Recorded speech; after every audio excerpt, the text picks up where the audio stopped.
Good day, Thomas Jefferson Hour podcast listeners.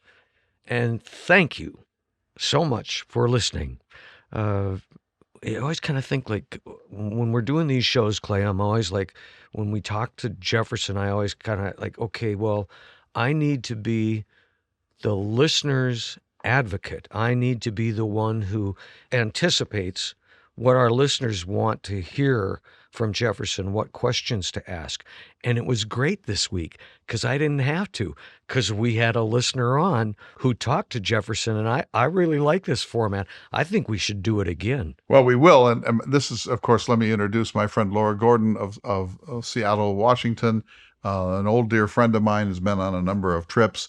I could go into great detail about some of the more hilarious stories from our trips, but I will say that we've become dear friends and we meet at least once a year and sometimes more. And I think as she's taught me a lot, because as Jefferson, I take Jefferson's point of view for the most part.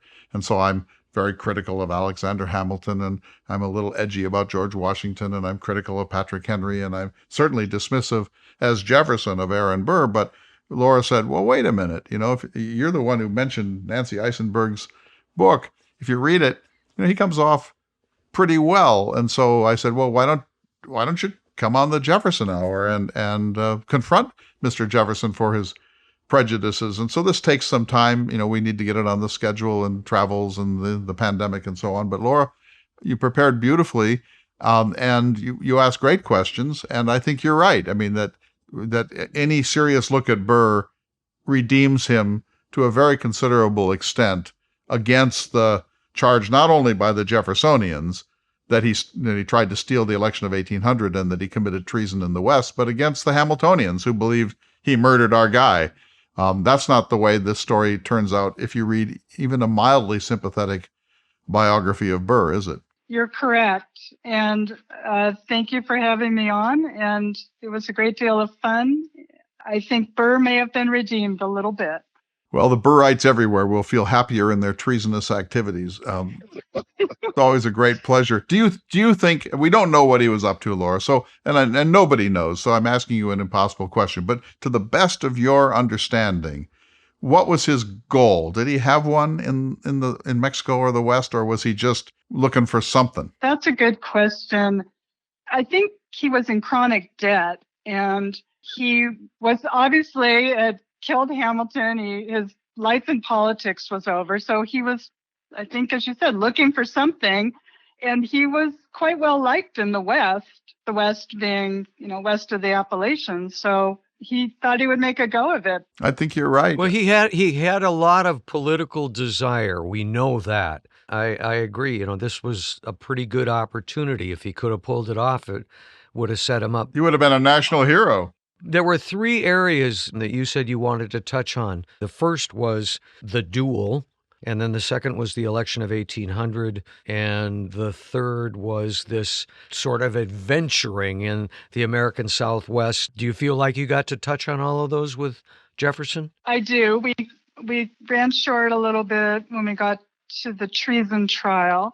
But one question I did have, Clay, that we didn't have time for in the podcast was it not that uncommon that people were thinking of secession in those days? Yeah, exactly. There were, if he had succeeded, if he hadn't gotten crosswise with Jefferson, if he hadn't killed Hamilton, if there just had been a little more solidity to his political reputation, and he had gone down there and he had taken Texas, which was one of his dreams, and created a republic as the Texans did a generation later, he'd be considered a great national hero. It was called filibustering. Everyone was planning an invasion. Hamilton wanted to invade Mexico at one point.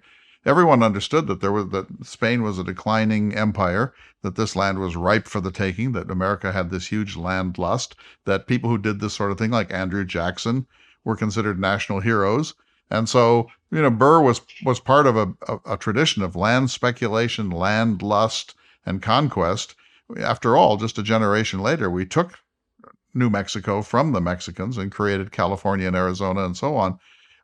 So that this is really, he's gotten a very bad rap for doing a thing that A, had it succeeded, he would be honored for, and B, was in everyone's mind at this period. And so Jefferson bought Louisiana.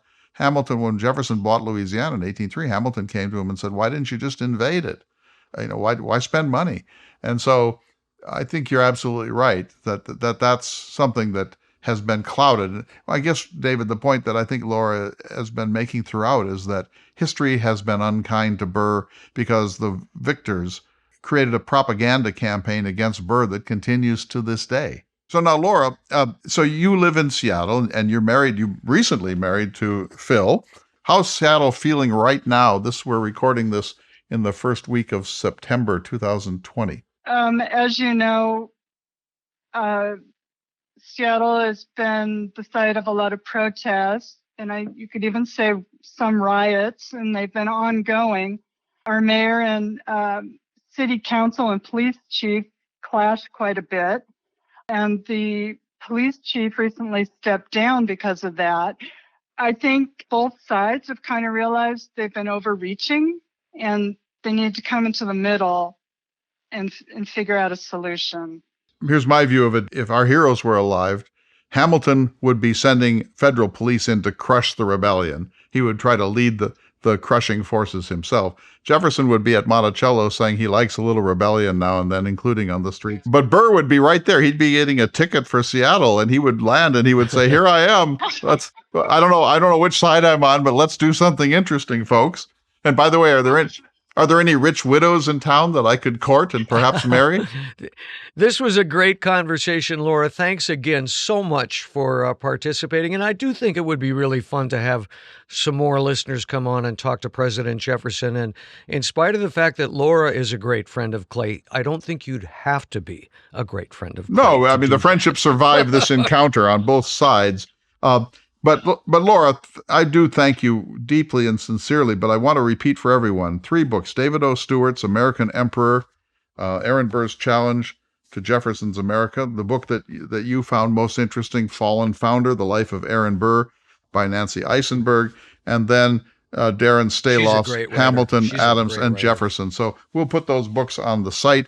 Laura, if you decide you want to do another round, either on Burr or something else, you just need to contact David. You obviously have made a new friend. He doesn't know enough to really understand how to be skeptical about you, which is just fine. Give him time. But I hope you will come back again and bring your.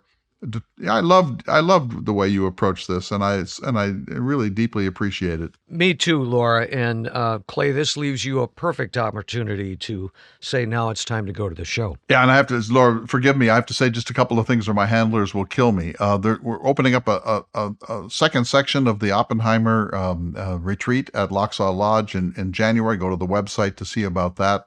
The Lewis and Clark Summer Tour and the Lewis and Clark Salmon River Tour for next summer are now up on the website. My Homer online course starts on the 26th of September. So all sorts of things are in the works, everyone. And go to the website, jeffersonhour.com, to find out more. We'll post these books. And Laura, if you would be willing, you don't have to, but you could send us a little short bio and maybe a photograph of you heroically climbing Wendover or whatever. But then we could put that on the site so people could see what I was up against. All right. I will do that. You've been listening to the Thomas Jefferson Hour. Let's go to the show. Thank you, David, for hosting and sticking up for Laura, sticking it to Jefferson, and defending Hamilton against Burr's attack. I think that was fun. And thanks to Laura. We'll see you all next week on the Thomas Jefferson Hour. Good day, citizens, and welcome to the Thomas Jefferson Hour, your weekly conversation with President Thomas Jefferson. Mr. Jefferson is portrayed by the award-winning humanities scholar and author, Clay Jenkinson. I'm your host, David Swenson, and with us today is President Thomas Jefferson, and good to speak to you, sir. Good day to you, citizen. I trust your fall harvests have gone well and you're in good health, sir? It's that most wonderful time of the year when the bounty is completely abundant at Monticello, and already I'm beginning to plan next year's gardens, but that's a few months in the future. Excellent. Today, sir, I have something special in store for our conversation. You recall in the past we have had conversations utilizing the technology of my time, one which enables people to converse over long distances instantaneously. You recall this, sir? I'm aware of it. You know, in my time, Meriwether Lewis of the Lewis and Clark expedition would have given anything to be able to contact me at certain key moments in his 28 months of travels. No such technologies existed in my era, but I'm aware that some emerging technologies since my time have made things much more easy. They have, sir, and that perhaps is a conversation for another time. Today, sir, I present to you Laura Gordon, one of your many listeners, and she would like to speak with you about your first vice president, Mr. Aaron Burr. Perhaps we could begin the conversation with you telling us, Mr. Jefferson, what your relationship with Mr. Burr was like. If history is written accurately, you met Mr. Burr in 1791 at the United States Senate. Yes, he was a United States Senator from the state of New York. Back in those days, the state legislatures elected their two senators. There weren't direct election of senators at that point. The original Constitution had each state's legislature finding its own method of naming the two senators from that state. And he came into the United States Senate in 1792. I was by now serving as the first Secretary of State in the administration of George Washington. So I got to know Colonel Burr of New York quite well. And let me just say, to summarize all of it, that he went on to deliver the presidency to me in 1800. I could not have won that election against John Adams and the Federalists had I not won the electoral votes of the state of New York.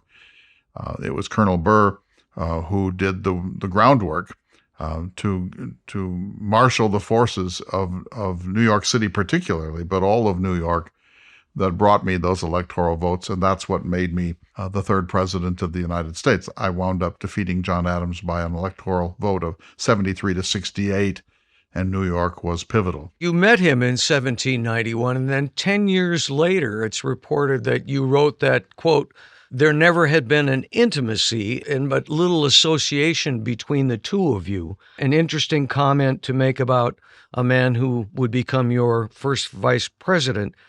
Perhaps this is a good place to inject Laura Gordon into the conversation. Laura, do you have some questions for Mr. Jefferson? Yes, I do. Hello, Mr. Jefferson. Good day, madam. Thank you for entertaining my questions. I'm willing to take your questions. I hope they're offered in the spirit of geniality and grace. Of course they are. I guess I would just like to start with wondering a little bit more about Aaron Burr, what he was thought of by your contemporaries during that time prior to the election of 1800.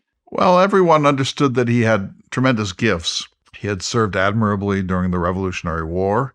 He had played a heroic role in the attacks on Canada that failed, but nevertheless, he distinguished himself there. He was at Valley Forge.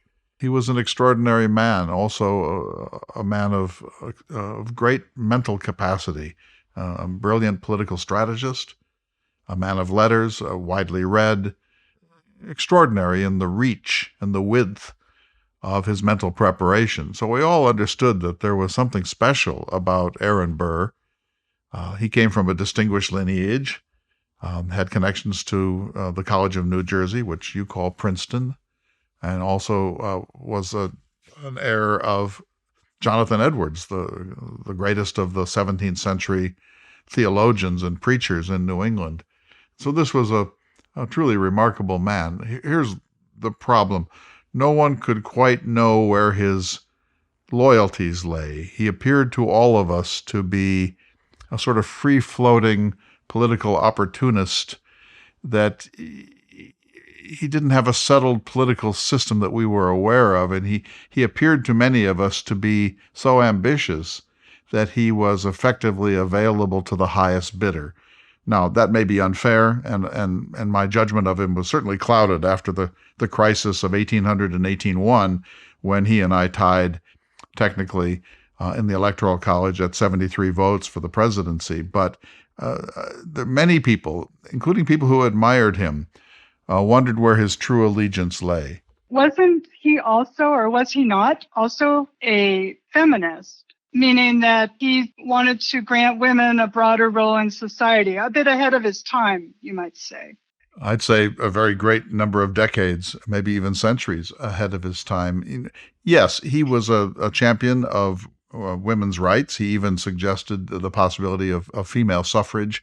He read Mary Wollstonecraft's Vindication of the Rights of Woman and found it splendid.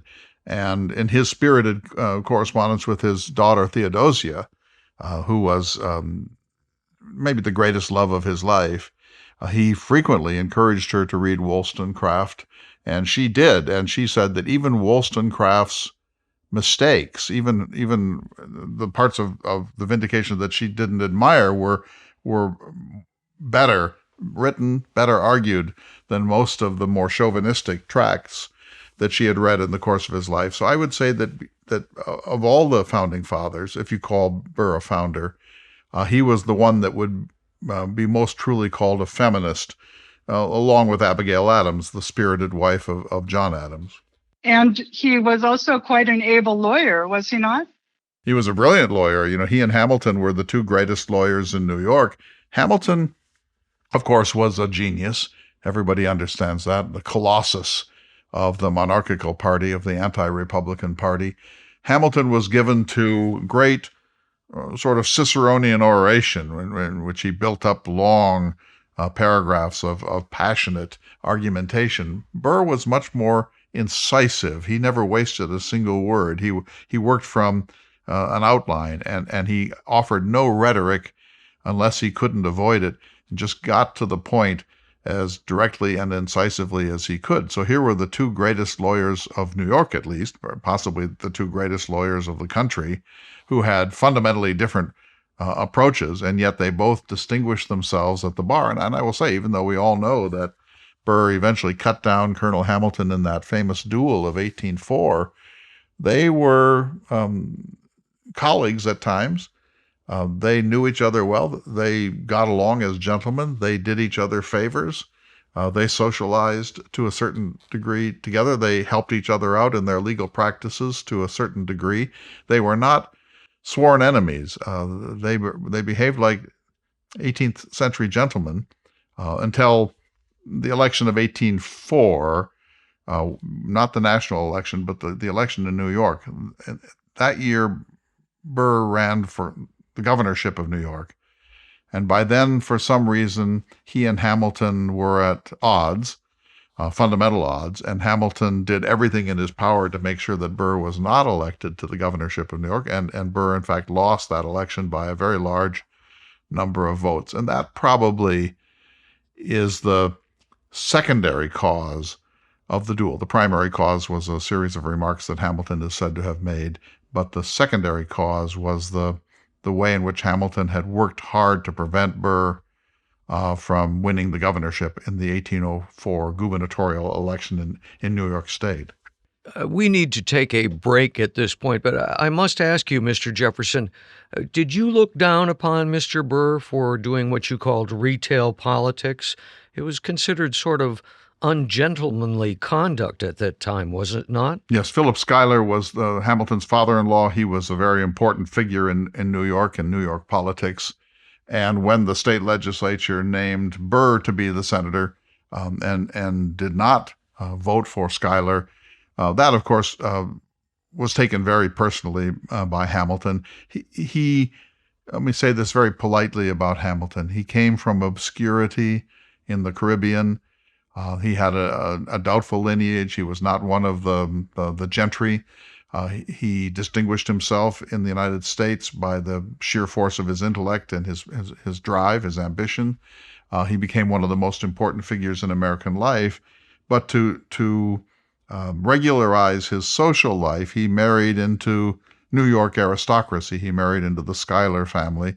He married Elizabeth Schuyler, and she and her father gave him some social prestige that he desperately needed, and that he used then as a lever to make himself more powerful. And so he obviously sided in every instance with the Schuylers, and was upset when Burr outdistanced Schuyler in that election in 1792. And here's what's so interesting about this, that Hamilton was certainly a genius. Nobody can doubt that.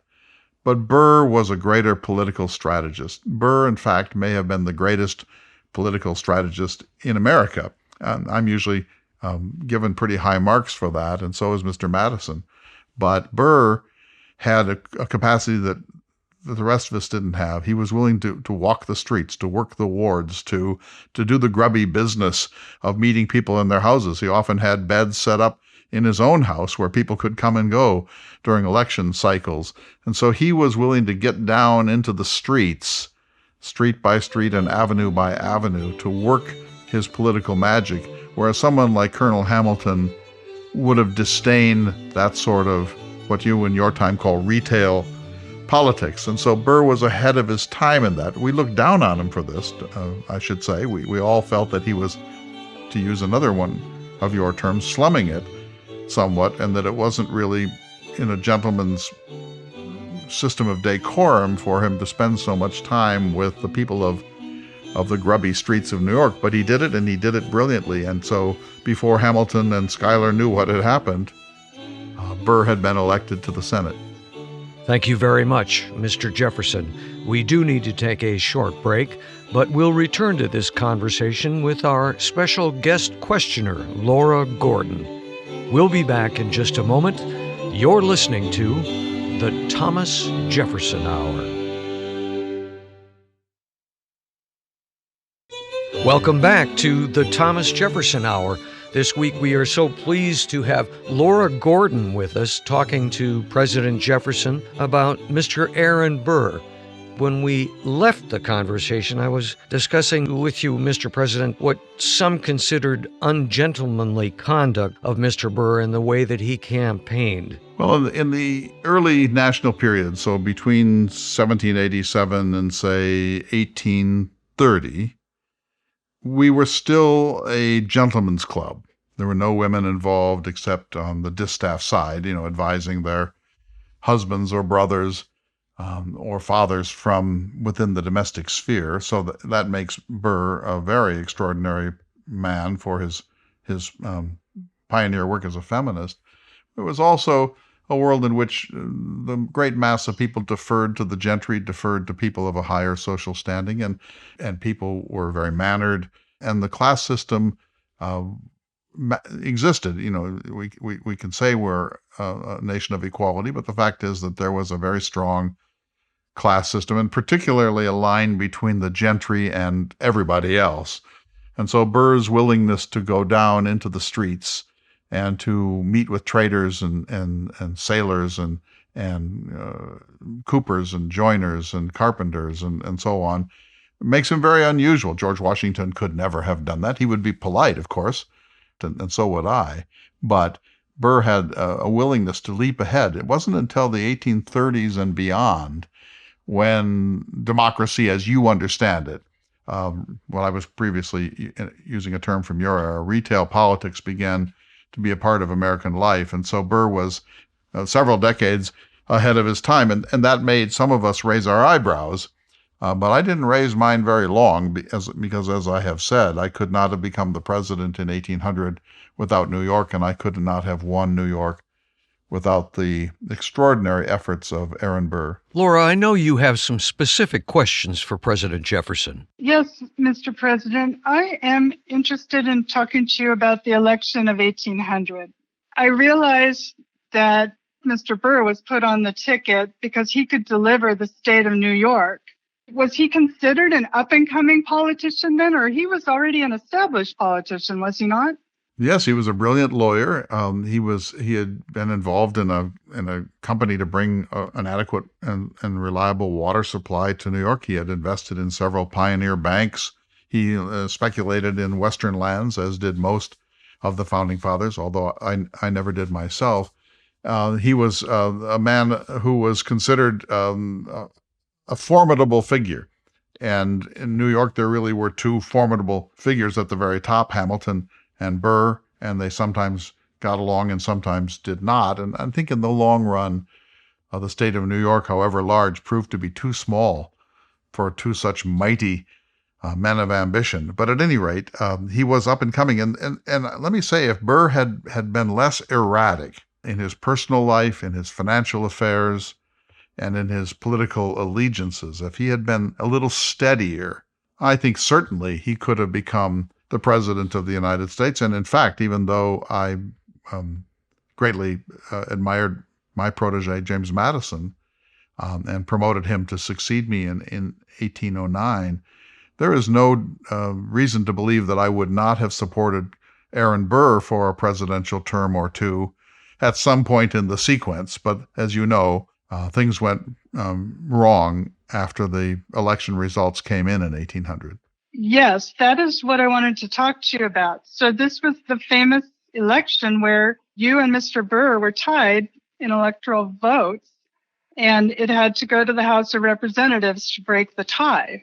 And it went to 36 ballots. I guess my question to you is, did you have an agreement with Mr. Burr that he would step down if there was a tie? Or was a tie even anything that was ever considered? Well, we tried to avoid a tie. So this was remedied, by the way, before the 1804 election by the 12th Amendment. But before that, the Constitution awarded the presidency to the person who had the most number of electoral votes, and the vice presidency to the person who had the second most number of electoral votes. And that had worked well for George Washington and John Adams, and then it worked for John Adams as president, and I was his vice president in 1796. But in 1800, I had hoped that one of the electors from one of the Carolinas or Virginia or somewhere would withhold a vote for Burr so that it would be clear that I won, defeating John Adams, and that Burr would be close to my vote, but he would have a vote or two less than mine, and that would make it inevitable then that he would be the vice president. Well, something went wrong in all of those calculations, and Burr got the exact number of electoral votes that I did at 73, and so we both defeated John Adams. But it meant that the Constitution could not tell the difference between Aaron Burr and me. We tied, and the Constitution has a provision for a tie, and that is that the House of Representatives will sort it all out. Well, as you say, 36 ballots.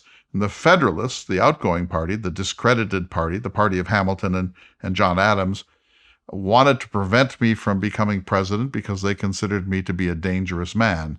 And they thought that they might be able to make an accommodation with Aaron Burr, and they could put him in the presidential chair instead of me, and that they would then be able to do business with him because he was more malleable and he wasn't their opponent in quite the same measure that I was. So that's the background. And here's what I think happened. You may have another sense of it. When I realized that a tie was likely, I immediately wrote to Colonel Burr, and I said, I hope this doesn't happen. It would be a bit of an embarrassment. It creates a potential constitutional crisis. But I know, sir, that you are well aware that I was elected president and you vice president, so I know that you will want to do the right thing and disavow any ambition to supplant me. And he wrote back a very generous letter saying exactly that there is no condition under which I would agree to supplant you. It's clear that you are the people's choice and that I was meant to be your vice president, and it would be a violation of the very idea of popular sovereignty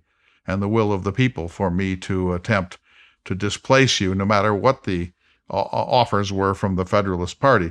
And so I took that to be his honest answer. Well, what happened, I think, and nobody is quite certain, but I think that the Federalists seduced him a little and tried to engage in a kind of a political flirtation with him. And eventually he began to feel a little less certain that he would not be willing to supplant me. And he essentially said, the Constitution puts this in the House of Representatives. They're free to make the choice that they wish.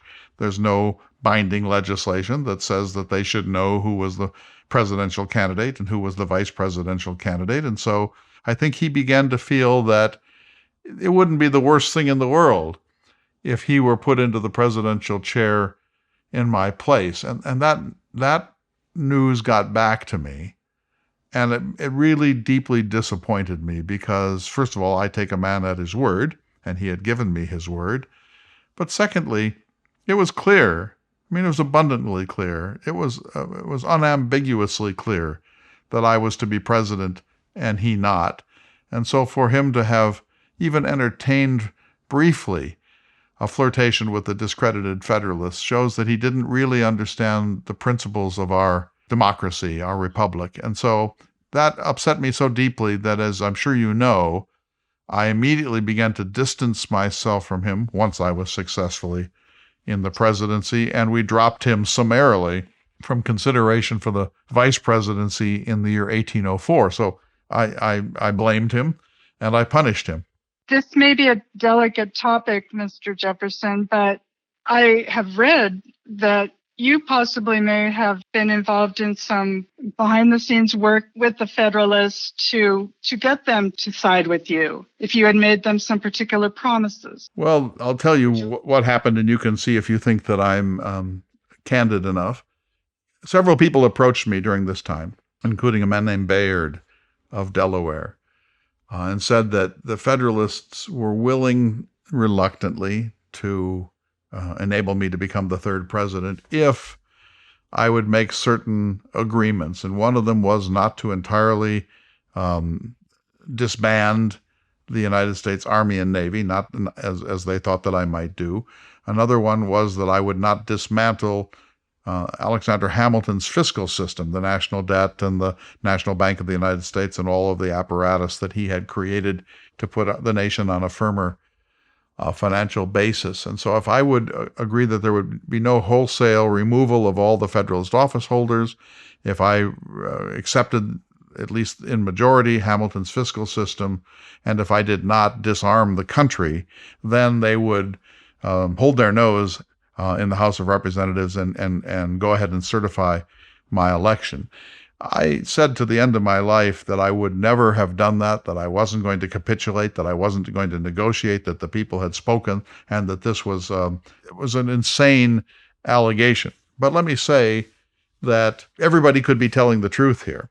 People came to me and said, "We know you're not going to negotiate with the Federalists, but if you are certified, Mr. Jefferson, what are your intentions with respect to Federalist office holders and the armed forces and Hamilton's fiscal system?" And I said, "I'm only telling you this confidentially, but my intention is to be a moderate in these regards, not to fully disarm the country." I said, we're going to have to live with Hamilton's system. Unfortunately, I'd like to get rid of it, but to do that would be more disruptive than keeping it. So I'm going to chasten it. I'm going to tame it. I'm going to pay off the national debt, but I'm not going to create disruptions that might endanger the future of the Republic itself. And so I made those assurances to my friends, and it would not surprise me at all, madam, if one or two of them then approached the Federalists and said, "Mr. Jefferson refuses to negotiate, but he has assured us privately that he has no revolutionary intent here." And so does that seem like a fair explanation? Yes, I will take you at your word, Mr. Jefferson. Well, I should hope so. I take you at yours. Did you ever consider asking Mr. Burr to step down? No, because he was elected. The people elected him. After all, he died, and the Constitution would have been okay if he had been granted the presidency. The Constitution didn't care one way or the other. It's only the will of the people that matters in this situation. And so I made the best of it. And he was a good presiding officer over the Senate. The vice president has very few duties. In your time, more than in mine. And in that era, the founding fathers sort of scrambled to figure out something for the vice president to do, and they chose his role as the presiding officer of the Senate, who manages parliamentary procedure and votes in the case of a tie in the Senate, and presides over impeachment trials and so on. And so that was the role that Burr played. He played it well. In fact, when he gave his famous farewell speech from the Senate when he left in 1805, the speech was so well regarded by senators, including those in the political opposition, that there was widespread crying and weeping and people almost beside themselves with praise for Burr. This is a little ironic, given that he had not so recently cut down Hamilton in a duel, but as a presiding officer of the Senate, he did good and I think notable work. But I didn't want him to be a factor in 1808 when I would step down, and I definitely wanted James Madison to be the fourth president of the United States, and I wasn't going to reward Burr for whatever he did that wasn't really high principled in the controversy of 1800 and 1801. So I didn't want him to resign. I wanted to keep him close so I could keep an eye on him.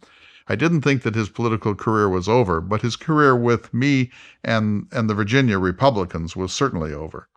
It is interesting that he came back to preside over the Senate after he killed Alexander Hamilton. It's the only case in your history where a vice presidential incumbent has killed a man. From what I'm hearing you say then, Mr. President, you're not sounding like the duel was the end of his political career. Oh, I think it was the end of his political career. He wrapped up his time in the Senate. You know, at that time, the new president was not inaugurated in late January. The new president in my era was inaugurated on March 4th. So from the duel, which was in July, I think July 11th of 1804, he then, and Congress was in recess, but then he came back to preside over Congress in the early spring of 1805. He finished out his term as the vice president of the United States. He had an important role. He presided over the impeachment trial of Justice of the Supreme Court Samuel Chase. So he played that role because he was still the vice president of the United States. He had been indicted both in New York and in New Jersey, but as an official of the United States government, he was immune from prosecution as long as he was performing his duties in the Capitol in the United States Senate. So he finished that out.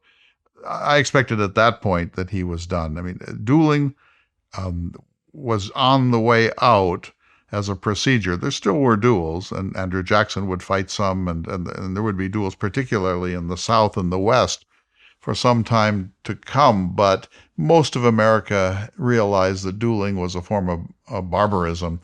And in addition to that, Hamilton turned out to be a national hero, at least in death. I mean, I think all of us were shocked. When Colonel Burr killed him in July of 1804, suddenly there was a great national outpouring of admiration and even love for Hamilton and a great condemnation of Burr. Burr didn't expect that. I don't think anybody expected that. And it's just proof of the irony of human popularity that Hamilton was essentially done, but the duel revived not his life, but it revived his reputation.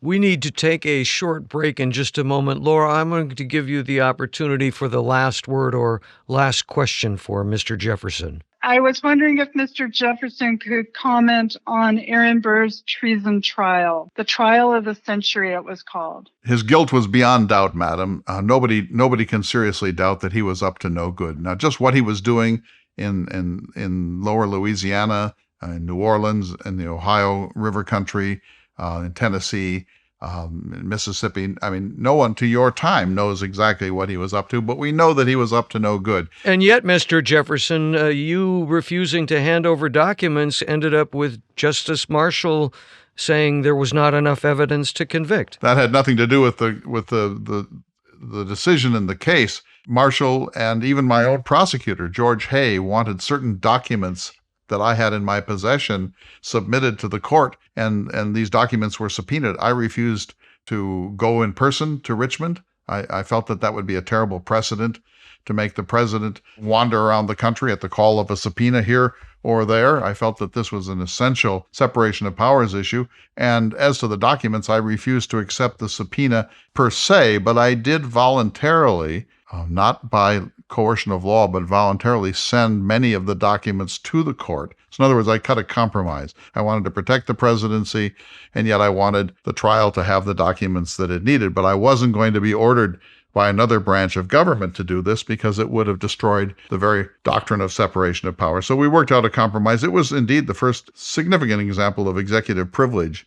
Just let me quickly wrap up the Burr trial. He was either going to invade Mexico, or he was going to try to disentangle a part of America from our union and create his own little Napoleonic empire, or he was going to create his own economic and political colony somewhere in the lower Mississippi country. But whatever it was, He was raising an armed force without the authorization of the United States government. He was in violation of the Logan Act. He was filibustering against another nation was not, strictly speaking, illegal, but it was a dangerous thing because it could touch off a war with Spain or with France or with Britain or all of them. And so, in my opinion, I sent a message to Congress to this effect. I said his guilt was beyond question. But in fact, Marshall found a way. Marshall was my cousin and no friend of mine. Marshall found a way to, not to acquit Burr, but to say that he was not guilty because not proven guilty. So some sort of a strange metaphysical middle ground. So reaching into your memory, Mr. Jefferson, had you given all the evidence asked of you, do you think that that standard would have been met? No. Well, we'll have to leave it there and take a short break from this conversation. You're listening to the Thomas Jefferson Hour. Welcome back to the Thomas Jefferson Hour.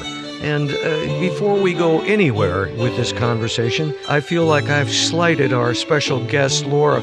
I really didn't give much of an introduction to you. I believe you're talking to us from Seattle. Am I correct?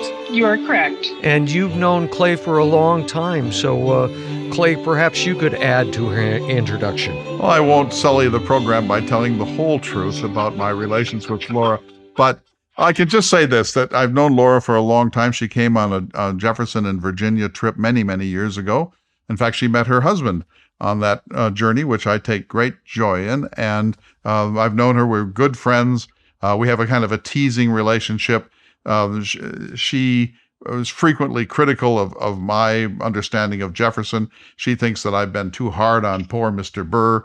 And so she asked if she could come on and defend the old boy. But here's my question for you, Laura. I think Mr. Jefferson bent over backwards for you, don't you? More than I would have expected, yes. Well, that's sort of his way, his way of diffusing anything that would be not harmonious is to bend over backwards and be accommodating. Well, Laura has committed acts of violence against me in several states. And so I just couldn't stand the possibility I thought she was quite respectful to the president today. Yeah, that's because I agreed to almost all of her. But I'll tell you what, Laura, you have done me a great favor. I want to really thank Laura, with the deepest sincerity, because she proposed this about, I don't know, a year ago or 6 months ago, and we've been trying to figure out a time. And to get ready for this, I've had a little time on my hands thanks to the pandemic, and I've read 3 books about this to get ready.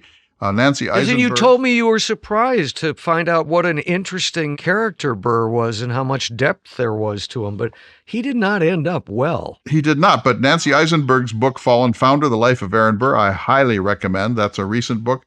There's another one called Hamilton, Adams, and Jefferson by Darren Staloff, Staloff, which has a lot on Burr. And then there's American Emperor, Aaron Burr's Challenge to Jefferson's America by David O. Stewart. But I've read more about Burr to get ready for this, Laura, than I've ever read in the course of my life. I find him really fascinating. He's much more interesting than I thought. And there's a defense of him. I mean, Jefferson's view of him was partly right and mostly wrong. It was right that Burr had an unsettled political opportunism in some ways, but Burr has been vilified by the Jeffersonians and the Hamiltonians unnecessarily in American history. And I think that's sort of where you were coming from, isn't it, Laura? Exactly. I think a lot of, like you were talking about, the retail politicking he did prior to the election of 1800, things that were a little bit unconventional.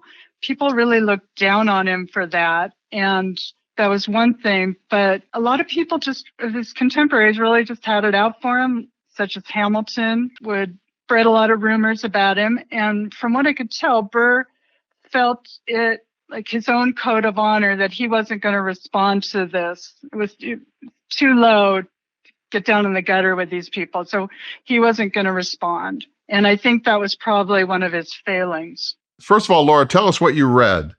I got interested in Burr because I had heard you recommend the Fallen Founder book on one of your podcasts, and I had actually just purchased it, and it was sitting on my bookshelf, but I hadn't read it, and I thought, I think I'll read that because I've done a lot of reading on the American Revolutionary period, but I was kind of interested in learning about some of these characters that we don't hear as much about.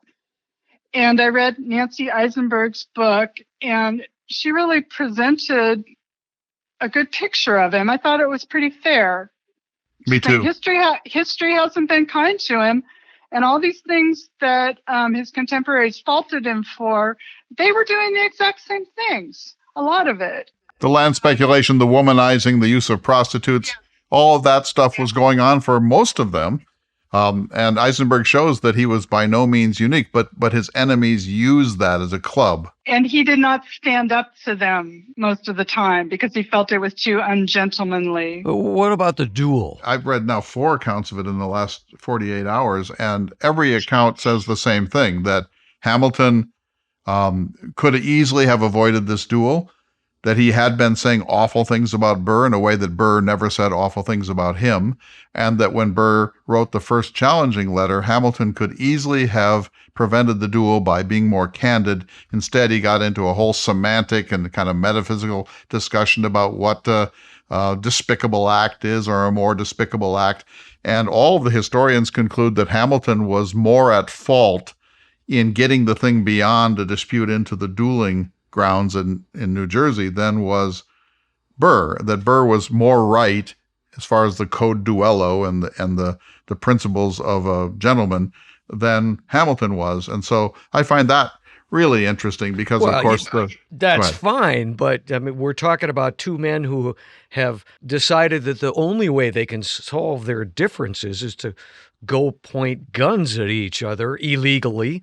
The general feeling that I have is that Burr didn't throw away his shot, which was the expected outcome, that both men would throw away their shots. Well, no. Honor would be satisfied and they would walk away. I don't agree with that. I think both men would easily have been able to throw away their fire, and that would have been considered good enough, but they were not required to. That may be, but one of them did and one of them didn't.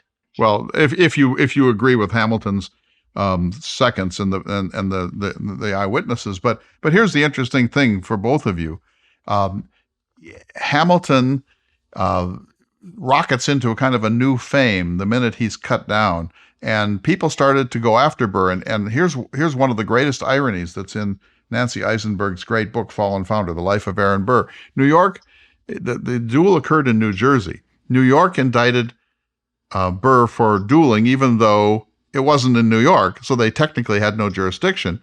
And New Jersey indicted Burr for dueling, even though it was not illegal to fight a duel in New Jersey. So both states broke the law effectively to indict Burr. He was never tried, but it was legal to fight a duel in New Jersey. That's why people did it. It was frowned upon, but it was legal. And in New York, it was illegal, and that's why they crossed the Hudson. So there was an attempt by the country to destroy Burr after the duel. So, Laura, I think you expected me to be more combative, but I didn't want to be combative. I wanted to give as much history out here as possible. Do you think that Jefferson was right to be unforgiving to Burr after the election thing? It's a hard question. Probably because I think they had made an agreement from everything I read that Burr would let Jefferson, or that Jefferson was going to be the president. There was no question about that. One thing, I think I did read it in the Fallen Founders book, was that Burr did not want to just completely step down during that whole process because he felt that all the work he put into his career up to that point to become the head of the Republican Party in New York would all just be washed away if he just gave up and altogether. And he also, he felt that, and I think he was right to feel this, that, look, it's clear that Jefferson was the preferred candidate, but now that there's a tie, the Constitution doesn't prefer one or the other. It's an unfortunate situation, but maybe the House of Representatives, which is the body closest to the people, should in fact decide this. And so I think he flirted with the Federalists less than Jefferson believed, but more than probably he should have. Yes, I would agree. You know what I love about him most is his relationship with his daughter, Theodosia. As you both know, my relationship with my daughter, Catherine, is the most important thing in my life. And I want Laura to talk about this, but I just love the letters, the playfulness, the teasing, the level of real friendship between father and daughter. He's saying, you need to learn Latin. You should be reading all the classics. Send me notes on your reading. I want you to be the most accomplished woman in America. There's something really remarkable about that relationship, don't you think, Laura? I do, and I think it was more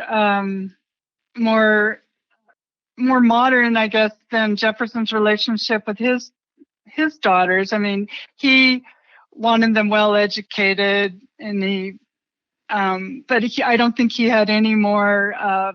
He did not think they had any more of a future beyond, managing the household, being a wife, being a mother. Where I think Burr educated his daughter like a man would have been educated in the day, which was very unusual.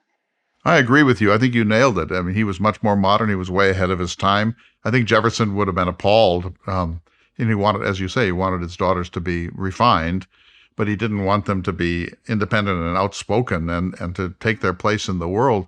But Burr was really much more advanced than all that, which makes him very congenial to us. John Adams was kind of a proto-feminist of a sort. Burr was certainly a feminist. Patrick Henry was not. Jefferson was not. John Marshall was not. George Washington was not. Jefferson is at the opposite end of the spectrum from Burr. Jefferson said, he liked a softness of disposition in his women and a deference.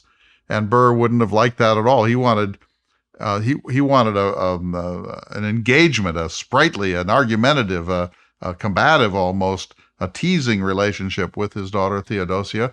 And when she died, I'm sure you know this, David, but she was coming to see Burr after he came back from exile. He was in Europe for a number of years after the Treason Trial, and he came back, and she was having a hard time. She was coming to see him in a little schooner, in a little boat that would kind of hug the shore from South Carolina to New York.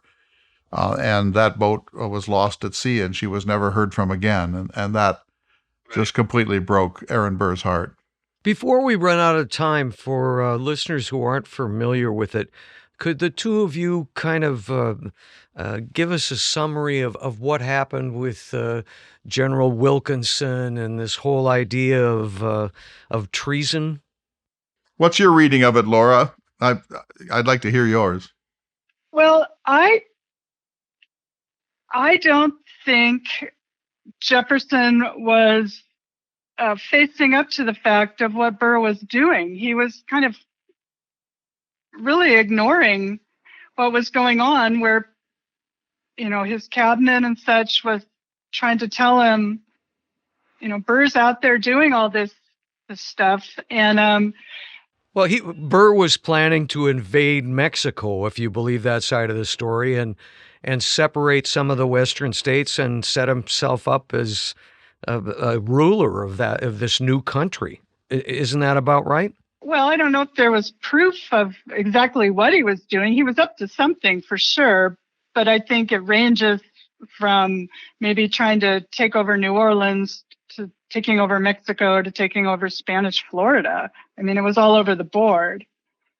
I'm with Laura. We don't know. At one point, however, Burr did say to somebody that he might create a coup d'etat and assassinate Jefferson or chase him back to Monticello. So, I mean, Jefferson was right to understand that Burr was up to no good, but defining what the up to no good was has not been settled to this day. And every historian who looks at this says somebody is going to have to go to the Spanish archives and spend 3 or 4 years there and dig out whatever tiny clues still exist in the records. We just don't know what he was doing. And Jefferson was slow to react. I think Laura's certainly right about that, because he was always the optimist. Oh, nothing will come of this. The loyalty of the people in the West is going to stay with the country.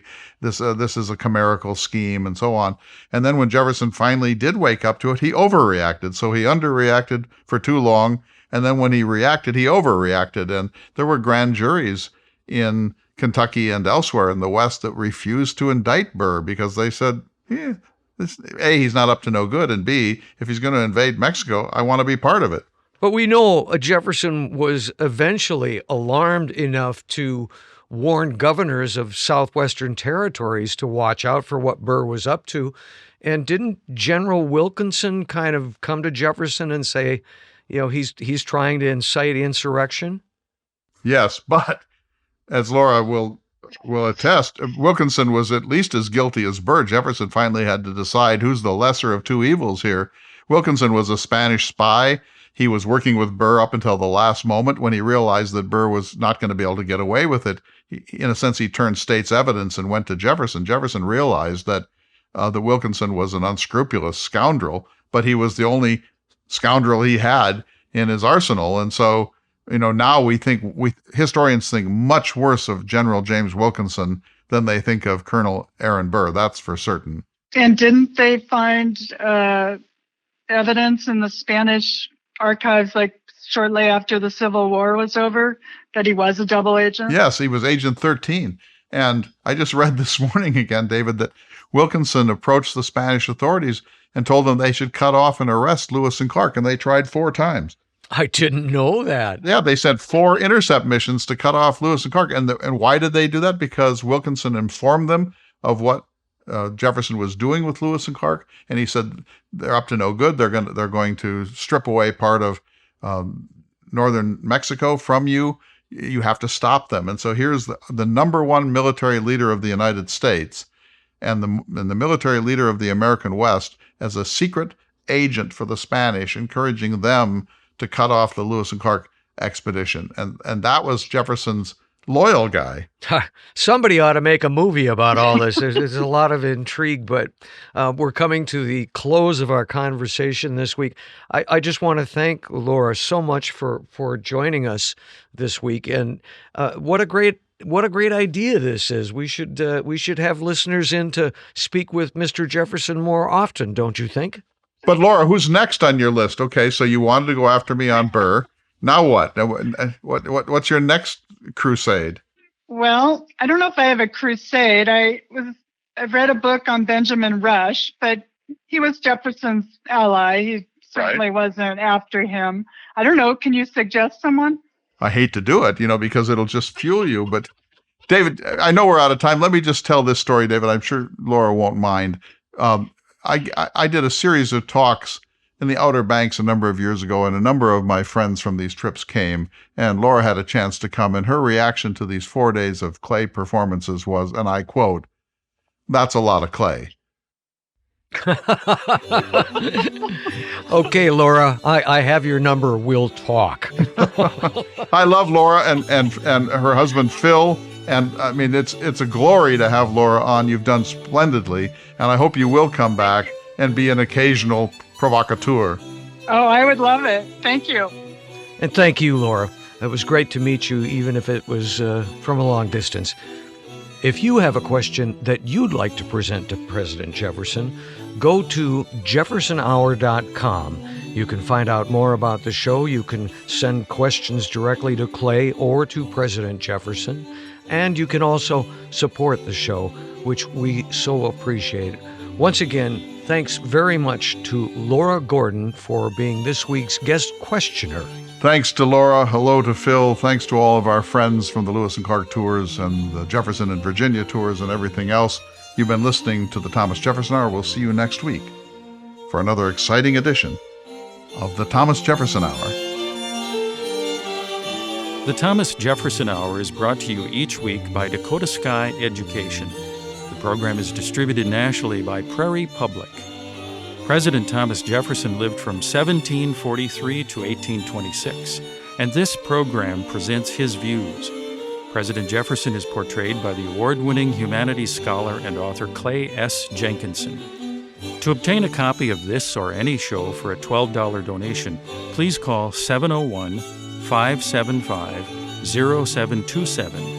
This program is also available online at jeffersonhour.com and on Apple Podcasts. If you'd like to correspond with President Jefferson or submit a question for him to answer on the program, please visit the website at jeffersonhour.com. The Thomas Jefferson Hour is produced at Makoche Recording Studios in Bismarck, North Dakota.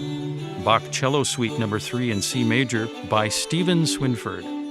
Thank you for listening. Please tune in again next week for another thought-provoking, historically accurate program through the eyes of Thomas Jefferson.